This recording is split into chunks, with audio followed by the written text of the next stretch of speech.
Is it a worrisome fact for you that we are so near record highs despite the fact there are all of these unknowns still in play?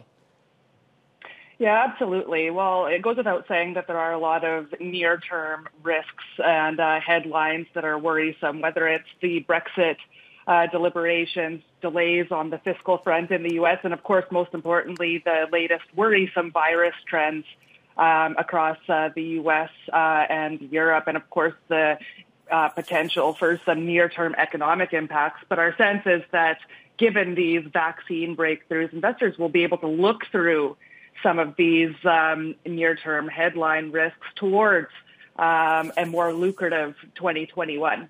We'll be able to look through it. Seems, Candice, that they've already looked through it. They're already putting it up there saying that this is going to be great in 2021 and perhaps even beyond. How much optimism is already in the marketplace, given the fact that we know vaccines are rolling out today?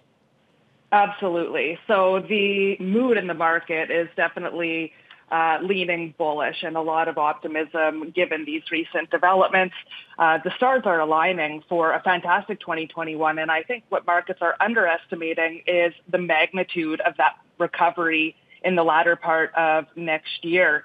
We know about the vaccine, but this is going to spark a very swift return to normalcy, particularly given that pent-up demand, elevated savings, and of course, the lagged impacts from all of that monetary and fiscal support, helping to accentuate the revival in the latter part of next year. And this is, I think, what hasn't yet been reflected in prices, particularly in those sectors of the market that are tied to the fortunes of the global economy. So it's interesting you bring that up, Candice. Many of the guests that we've spoken to over the last several weeks have talked about this kind of move for the markets and investors into non-technology oriented cyclical sectors. Another fancy way of saying, let's go for all the economically sensitive stuff that's just not technology. What exactly does that mean, and where are the overweights in your mind?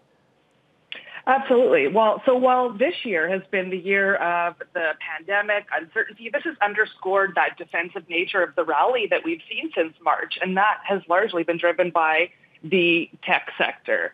2021, of course, in our view, is going to be a year of the reopening and the recovery.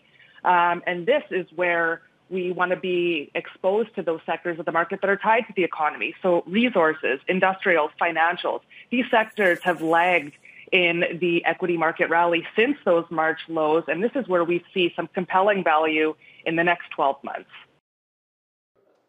Shepard Smith here. Thanks for watching CNBC on YouTube.